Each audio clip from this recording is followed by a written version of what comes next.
हिंदी की कक्षा में आपका स्वागत है। बच्चों, आज हम अपनी पाठ्य पुस्तक के पहले अध्याय सूरदास के पद पढ़ेंगे और इसको पढ़ने से पहले बच्चों आपको बताना चाहती हूँ कि कोई भी अध्याय जब हम शुरू करते हैं, चाहे गद्य का हो या पद्य का, उससे पहले हमें उसके कवि से संबंधित जानकारी होनी चाहिए, क्योंकि हमारे प्रश्न पत्र में लेखक और कवि परिचय से संबंधित प्रश्न पूछे जाते हैं। तो आप अपनी पाठ्य पुस्तक के ऊपर जो कवि परिचय है सूरदास जी का, कि उनका जन्म, उनकी मृत्यु और उनकी क्या क्या काव्य संग्रह रहे, उन्होंने कौन कौन सी रचनाएं की, उनका आपको पूरा ज्ञान होना चाहिए। और आप अपनी उत्तर पुस्तिका में सबसे पहले कवि और लेखक का परिचय हर पाठ का जब भी आप शुरू करते हैं उसको आप जरूर से लिखेंगे। तो हम शुरू करते हैं सूरदास के पद।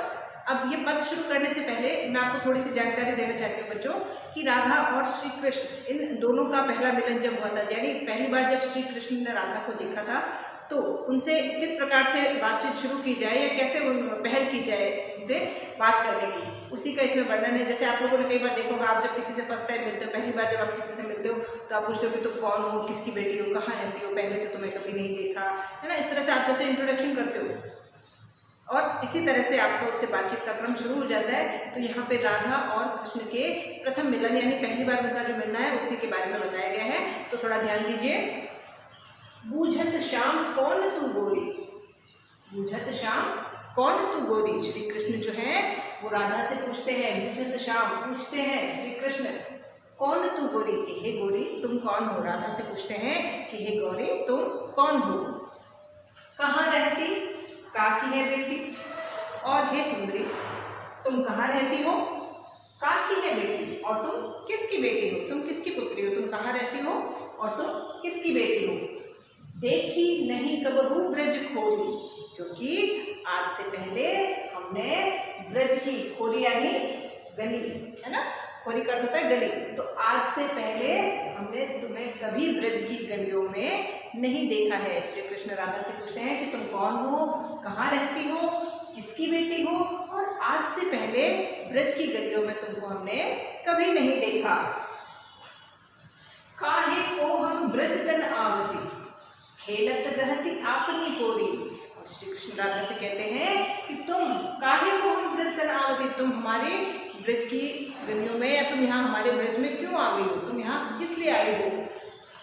खेलत रहत आपनी पोरी, तुम अपने ही आंगन में या अपने ही घर की दहलीज में क्यों नहीं खेल रही हो, तुम हमारे यहाँ ब्रज में क्यों आई हो। सुनत रहती स्त्रणनी नंद ठोड़ा, करत फिरत माखन दधि चूड़ा। अब श्री कृष्ण की ये बातें सुनकर राधा जो थी उसने भी प्रत्युत्तर दिया। उसने वापस क्या कहा कि सुनत रहती स्त्रणनी, स्त्रणनी यानी कानों से, है ना, स्त्रवणनी यानी कानों से। तो राधा ने कहा कि मैंने भी तुम्हारे बारे में बहुत सुना है, मैंने अपने कानों से तुम्हारे बारे में बहुत कुछ सुना है। सुनत रहती स्त्रवणनी नंद ठोड़ा, मैंने भी अपने कानों से तुम्हारे बारे में बहुत सुना है कि नंद बाबा का एक ठोड़ा यानी पुत्र है ना, ढोड़ा यानी पुत्र, कि नंद बाबा का एक पुत्र है। करत फिरत माखन दधि चोरी, जो दही और माखन को चुरा के खाता है। जब श्री कृष्ण ने उससे 2-3 सवाल किए तो बदले में राधा ने क्या कहा कि हाँ, मैंने भी तुम्हारे बारे में बहुत सुन रखा है कि नंद बाबा का एक पुत्र है जो दही और मक्खन चुरा के खाता है। तुम्हारो कहाँ चोरी हम ले। वापस श्री कृष्ण जवाब में क्या कहते हैं, तुम्हारो कहाँ चोरी हम ले, कि अगर मैं चोरी करता हूँ तो इसमें तुम्हारा क्या लिया, तुम्हारा मैंने क्या चुराया, है ना। कई बार आप जब सवाल जवाब करते हो तो ऐसा होता है ना कि तेरे को क्या मतलब है, तुम्हें क्या मतलब है अगर मैं ऐसा कर रहा हूँ। तो उसी प्रकार से जब राधा ने कहा कि हाँ, मैंने भी सुना है कि नंद बाबा का एक पुत्र है जो दही और माखन को चुराता है, तो श्री कृष्ण वापस क्या कहते हैं कि तुम्हारो कहाँ चोरी हम ले, तुम्हारा मैंने क्या चुरा लिया, है ना, कि अगर मैं चोरी करता हूँ तो इससे तुम्हें क्या फर्क पड़ता है। खेल चलो संग मिली जोड़ी, तुम तो हमारे साथ चलो, हम मिलजुल कर खेलते हैं। खेल चलो संग मिली जोड़ी, हम जोड़ी बनाकर साथ में खेलते हैं। अगर मैं चोरी करता हूँ तो इससे तुम्हें क्या करना है, तुम्हारा तो मैंने कुछ नहीं चुराया, तो चलो हम मिलके खेलते हैं। सूरदास प्रभु रसिक शिरोमणि, बात बुरई राधिका बोली।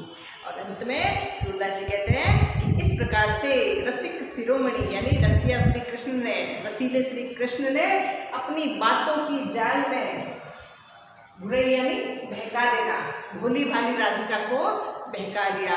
इस प्रकार से रसिक शिरोमणि भगवान श्री कृष्ण ने अपनी मीठी मीठी बातों के जाल में भोली भाली राधिका को बहका लिया या अपनी बातों के जाल में उलझा लिया।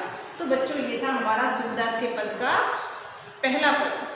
आप इसको फिर से अपनी किताब से देख के पढ़ें, इसका अर्थ अपनी कॉपी में करें, है ना। पहले आप कवि परिचय लिखेंगे, उसके बाद में जो पद है इसका अर्थ आप अपनी कॉपी में करेंगे। अगला पद हम कल करेंगे, तब तक आप इसका दोहरान कीजिए। धन्यवाद।